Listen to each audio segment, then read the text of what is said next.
Hey guys, hey guys, welcome back to our YouTube channel.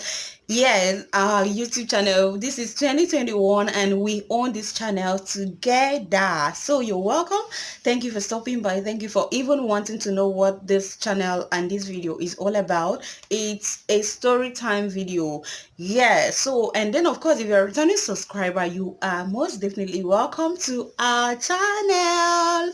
My name is Ella and I'm a Nigerian YouTuber. I make my content around health, lifestyle, and do a whole lot of vlogs. I stay in the northern part of Nigeria, Kaduna State precisely. So I make my contents around the northern lifestyle and of course the lifestyle of a single hustling Nigerian babe. Yes, I am also a registered licensed nurse. Yes, so if you haven't subscribed to this channel, click on the subscribe button and don't forget to give this video a thumbs up if you like it or if you like any other of my videos. And of course, if I have not made something that is interesting to you, tell me what you want me to film for you and I'm gonna film it for you. So click on the subscribe button and let's get the ministry moving to the permanent side. This year we are hitting 5k subscribers. I don't know, see, honestly, I do not know how it's going to happen, but I am so confident that we are hitting 5k subscribers before December. Yes, I am dreaming big. I am seeing it happening. I am seeing myself getting monetized.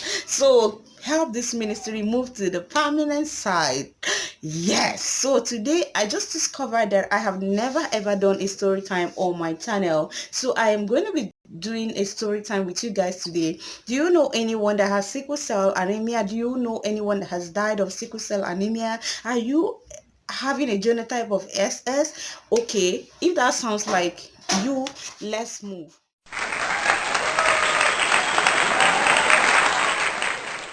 So guys, I have realized that I have never ever made a story time video here on my channel, and today I want to share a story of how I lost my closest girlfriend to sickle cell anemia.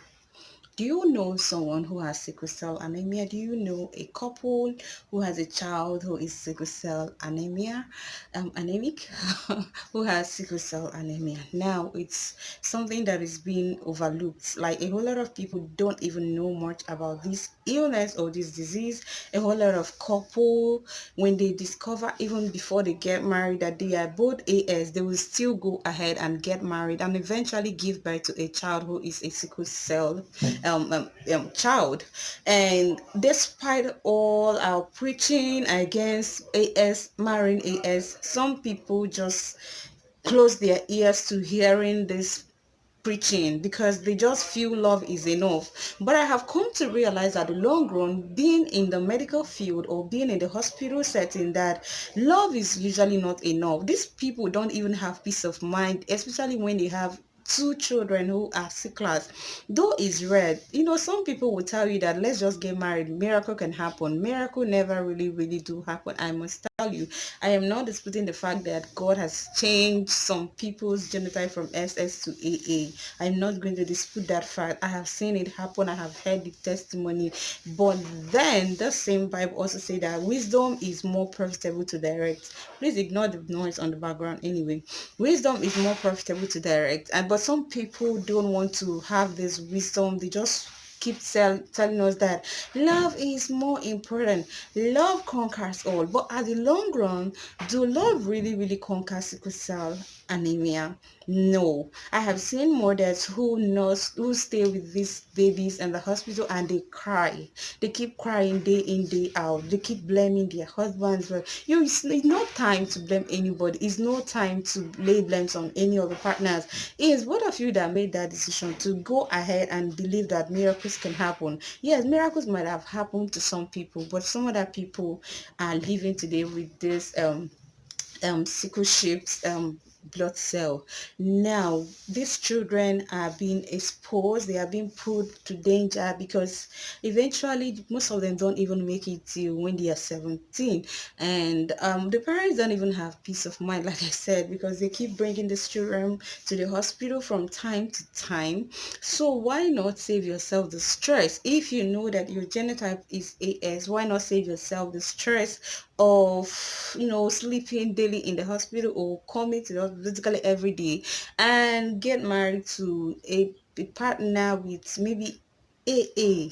Yes, AA. If you are already SS and you are living healthily with it, you have to help yourself by getting you a partner who is AA as well. AA is one genotype that marries basically anybody. And there's this saying that AA people have they are more prone to malaria parasite infestation. Yeah, it could be true to some extent. I once asked the question and I was told that because they have enough blood always all the time, so mosquitoes like mosquito parasite prefers to breed on the blood because they have enough. But unlike the sickle cell patient or the AS patient who do not really have enough, so AS victim AS people are exposed to more malaria disease than the other genotype classes. Now, if you have been long on this channel, you will know that I shared a story one time of how I got into the university immediately I left secondary school, and that was way back to 8 to 9. Now what happened is that the third day, like I arrived today being Monday, I'm making this video on a Monday, and I arrived on a Monday, and on Tuesday, Wednesday, I went to school trying to do my clearance, and I ran into this beautiful soul. Initially, the first thing I was able to notice was her abdomen. It was bloated, but apart from that, she was extremely beautiful. And she approached me and was like, what are you doing, which department are you, all of that. We exchanged pleasantries, and from there we became friends. Yes, from there we became friends. And this person that really do not know much about my village where I come from, but she knows. And though she lives in Lagos, we started just much about her village, and I realized that at the long run she is even from my place, and like became sisters, no more just friends. Yes, so this best friend of mine had sickle cell anemia, and you can hardly know except when she tells you. I had suspected, but I never asked her. I never wanted to talk about it because she would feel bad, or she would feel, because the way we treat them in Nigeria sometimes is not encouraging for someone to even talk about it. So I decided not to talk about it. I decided not to bring up the topic anytime, any day. Not until one day she kept being sick, and because I was kind of like this with her, like I was so attached to her, like she cannot stay a week in her house. She prefers to just pack her things and come over to my place, because I do more of the cooking, I do more of the fetching of the water. I knew, but I didn't want her to know that I already knew that she's a sickler. So I was doing basically all the work for her, and taking care of her. That was even before I came to do nursing. Like I had always have this thing in me that tells me every time that you are supposed to be in the nursing field, not here. So while we were there, she was studying applied microbiology and brewing, and I was studying applied biochemistry. So we were always going to school together all of the time. Not until late 2009, when we had a break, I think around May, she had to travel home. They live in Lagos, but she didn't want to go back to Lagos. She just wanted to go back to the village. Now, she did not go back to her village on her own. I always said it, that maybe God knew, and God was taking her closer to the house so they wouldn't have to need her parents would not need to bring her back from Lagos to the village. Now she took herself back to the village and eventually did not come back to school. Yes, that's my best friend I'm talking about. And ever since she passed on, I have not been able to look up to any lady and say this is my best friend. I have not done it because I was so attached. Like I had to mourn Ebere for like 2 years. Yes, 2 years, if not more. I had to even shave, like I had to, it went that bad that I had to shave my hair, because her last words were, Ella, I'm sorry. Ella, I'm sorry. Ella, I'm sorry. I could not make it. Ella, I'm sorry. I had to disappoint you. Ella, I'm sorry. I failed you. Now, did I even forget to tell you guys that we were so close that when we got into school, that's 8 to 9 that I'm talking about, we were both virgins. Yes, we're both virgins. Like we didn't know any man. I will promise we're never going to know any man until we were able to get married, or until we meet that one that will say, you are my wife. Yes, until we meet that one, I'll put out the ring on our finger. So we promised ourselves that we're going to stay faithful to God.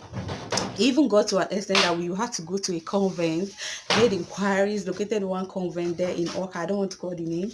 And when we got there, they said, "What do you want?" We told them we wanted to join the congregation and we wanted to become Reverend Sisters. But unfortunately, they turned us down. They told us that no, because we have not tested the word. I was just 16, yeah, close to 17, and they were like, "We've not tested the word, so when they admit us here now, one day we'll feel like seeing a man or something like that, will deviate from the faith and all of that. Now we should just go, have fun, test the both side of life. We have been holy for a while. We should also go and test the other side of the world and know which one we want to really, really do."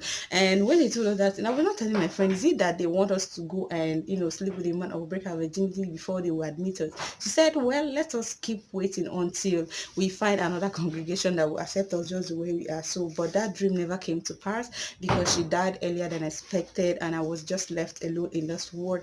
And the day that the day that she supposedly died, that's 21st of May 29, I went to morning mass because we were always both going to morning mass. So I went to morning mass, and on my way from morning mass I started having chills, like I started feeling sick, and I realized that I was putting on her clothes all through the night. I was having chills, but I ignored it. I'm like, because I'm this kind of thing that when I'm sick I love to pretend. So I ignored it and I said, okay, let me go to morning mass first. When I go from there, I'll go to her house and check if she came back and did not tell me, that I'm feeling strange. So, and after morning mass, I now was coming back. That was when I realized that it was her clothes I was putting on, and I was having chills all over my body. So when I started having chills, I said, okay, let me still go to her house as promised, as expected. And when I got to the place, because I have my key to her place and she has her own key to my place as well. So when I go to her house, it was so locked and it was still as arranged as we kept it. So me, first of all, I had to lie on that bed, and I'm like, I started crying. I don't know what happened to me. I started crying. I started telling her, "Abby, if there's something you want to say it to me. I'm hearing." Some of that thing in me kept goosebumps all over my body, kept, it kept happening to me, and I started suspecting that something had gone wrong because my phone was off all through the night. And in the morning, they called. When I went back to the house, they called me and they said she wanted to talk to me. So I'm like, okay, what's wrong that she now has to tell somebody to call me? So I had to pick the phone and talk to her, and she was in pain, groaning, apologizing that sorry she couldn't make it back to school, this, that, and all that, and all that. You just ignore the noise on the background. I think there's a work going on outside. So I kept, like telling her that she should stay strong. Now, is it not you again? You're going to come out of it. It's just crisis and all of that. Now, she went to the village where only her grandma stays, and grandma knows little or nothing about how to handle the crisis when they eventually come. So grandma was just, doing her best, but not well enough. So before they could take her to a hospital and have her, checked and maybe transfused and all of that, it was kind of too late. So she couldn't make it, and the only thing she kept saying is, "Ella, I am sorry." So they had to check her phone to know this Ella, and it was me. And it was so painful. It was so really, really painful. That was the first time I lost someone to sickle cell anemia. And another time was inside the school when I had come to do nursing, and a girl that stayed opposite my room, she got admitted, she resumed, and when she found out that she can't cope with school and everything, she left. She had to withdraw herself from school because she felt she could not cope and meet up with the thing. So this thing limited her. But this one is different because she didn't look it. She didn't have the features. You can hardly even know that she has SS and all that, but she just withdrew. And the third one was also someone who came in as a student and felt she could not stay in the hostel. I had to go back and be coming from home before I could know what is happening. They said she passed on. So sickle cell has just been taking lives, and I feel sometimes that this thing is mistakes from parents. Yes, because you're a lady, you know that your genotype is AS. Yes, you are healthy, but why do you always go for someone who has the same genotype AS as you, even when you know that your product is going to be so even when you know that you're going to come out with a child who is going to be a sickler, and this child, some of them suffer till they die, why do you go ahead with that marriage? When counselors or priests or men of God tell you that no, this will not work. Sometimes, like my church, Living Faith, will not wed you if you are both AS. They would not wed you. I don't know about other churches, but I'm very, very sure that Living Faith will not wed you because they know the implications of what you are trying to put yourself into. We are calling you out. We are telling you to please make another choice. You are saying no. There's something called miracle. Yes, there's something called miracle, but I don't know. I don't know how you're going to manage until that miracle happens. So why do you put children in pains? There are people, some people will say, at least they will have 4 children and maybe only one will be a victim. And I've seen people who say that and 4 of them were victims. 4 of the children were class. So what do you say to that? Is that no foolishness? So please, when you are making the choice of a life partner, please be careful and know that this sickle cell anemia is real. There is something called sickle cell anemia. These people do not even have enough blood to carry them for life.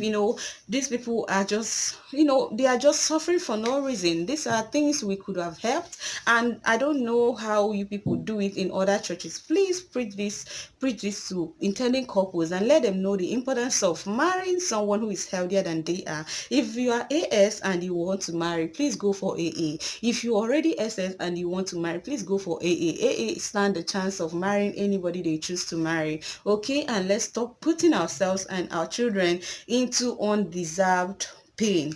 So if you watch this video up until this moment, let me know what you think. Do you have someone who has sickle cell, or you've seen someone who died of sickle cell, or you know someone who currently is going through sickle cell crisis and all of that? Please take care of your children, take care of your loved ones. If you know anyone that has sickle cell, please show them some love. Nigeria has this attitude of discriminating anybody that they hear they have terminal illnesses like sickle cell, HIV and all of that. Please do take care of people around you and don't discriminate them, because it could kill them faster than they are supposed to. Okay, so stay safe and love everybody. If you have a child who has sickle cell, please don't wait until this child is down with malaria before you bring them to the hospital. It's always very complicated for them. When you suspect that this child is not healthy anymore, please rush these children to the hospital and don't wait until their crisis starts.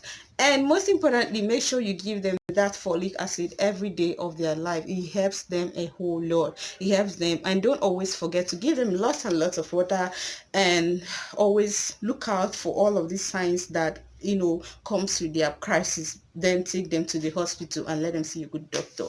So if you watch up until this moment, don't forget to subscribe, share this video, let everyone who needs to hear me, and like, share, comment and subscribe if you haven't done so.